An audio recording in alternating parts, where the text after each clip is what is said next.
Product category of business ചെയ്യുന്ന ആളുകൾക്കും virtual office opt ചെയ്യാൻ പറ്റും. പക്ഷെങ്കിൽ ഒരു GST ഓഫീസർ ആ വെർച്വൽ ഓഫീസ് സ്പേസിൽ വിസിറ്റ് വരുന്ന സമയത്ത് നമ്മളെ പ്രൊഡക്റ്റ് സ്റ്റോക്ക് ചെയ്യാൻ പറ്റുന്ന ഒരു ഏരിയ അവിടെ വിസിബിൾ ആയിട്ട് ഉണ്ടായിരിക്കണം. ഇന്ന് നമ്മളെ നാട്ടില് ഓഫീസ് സ്പേസ് അഫോർഡ് ചെയ്യാൻ പറ്റാത്ത പല ആളുകളും രജിസ്ട്രേഷൻ എടുക്കാൻ ആശ്രയിക്കുന്നത് ചിലപ്പോൾ വീട് അഡ്രസ്സിൽ എടുക്കും, അല്ലാന്നുണ്ടെങ്കിൽ പല ആളുകളും രജിസ്ട്രേഷൻ എടുക്കുക വെർച്വൽ ഓഫീസ് സ്പേസിലാണ്. ഇപ്പം GSTയിൽ വെർച്വൽ ഓഫീസ് സ്പേസിൽ നമ്മൾ ഒരു ട്രേഡിംഗ് സെക്ടർ സ്ഥാപനം, അതായത് നമ്മളൊരു പ്രൊഡക്റ്റ് ആണ് നമ്മൾ സെൽ ഔട്ട് ചെയ്യുന്നത് എന്നുണ്ടെന്നുണ്ടെങ്കിൽ അങ്ങനത്തെ കാറ്റഗറി ഓഫ് ഫേംസ് നമ്മൾ വെർച്വൽ ഓഫീസ് സ്പേസിലാണ് രജിസ്ട്രേഷൻ ആപ്ലിക്കേഷൻ കൊടുക്കുന്നതെന്നുണ്ടെങ്കിൽ ഇപ്പം സ്ക്രീനിൽ കാണുന്ന പോലെ ഉള്ള ഒരു നോട്ടിഫിക്കേഷൻ വന്ന് GST ഡിപ്പാർട്ട്മെന്റ് ആ ആപ്ലിക്കേഷൻ റിജക്ട് ചെയ്യാണ് ചെയ്യുന്നത്. ഇതിൽ ഡിപ്പാർട്ട്മെന്റ് പറയുന്ന മേജർ ഏരിയ ഓഫ് ഇഷ്യൂ അവർ വിസിറ്റ് ചെയ്ത സമയത്ത് ഇതൊരു വെർച്വൽ ഓഫീസ് സ്പേസ് ആയിട്ട് അവർക്ക് മനസ്സിലായി.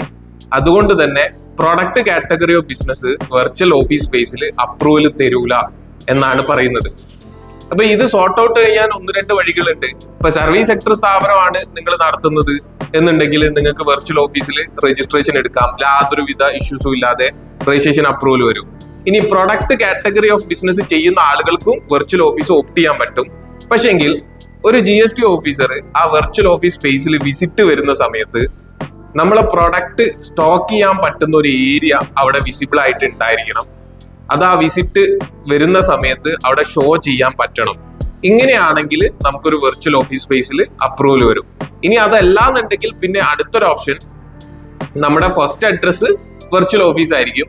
അതിന്റെ കൂടെ തന്നെ നമ്മളെ വീടിന്റെ അഡ്രസ്സ് നമ്മളൊരു ഗോഡൌൺ സ്പേസ് ആയിട്ട് ആഡ് ഓൺ ചെയ്യേണ്ടി വരും. അങ്ങനെയാണെങ്കിൽ മാത്രമേ ഇന്ന് പ്രൊഡക്റ്റ് കാറ്റഗറി ഓഫ് ബിസിനസ് കേരളത്തിൽ വെർച്വൽ ഓഫീസിൽ അപ്രൂവൽ വരുന്നുള്ളൂ. അപ്പൊ വെർച്വൽ ഓഫീസിൽ രജിസ്ട്രേഷൻ എടുക്കാൻ ഉദ്ദേശിക്കുന്ന trading sector category of business ചെയ്യുന്ന ആളുകൾ ഈ കാര്യം ശ്രദ്ധിക്കണം.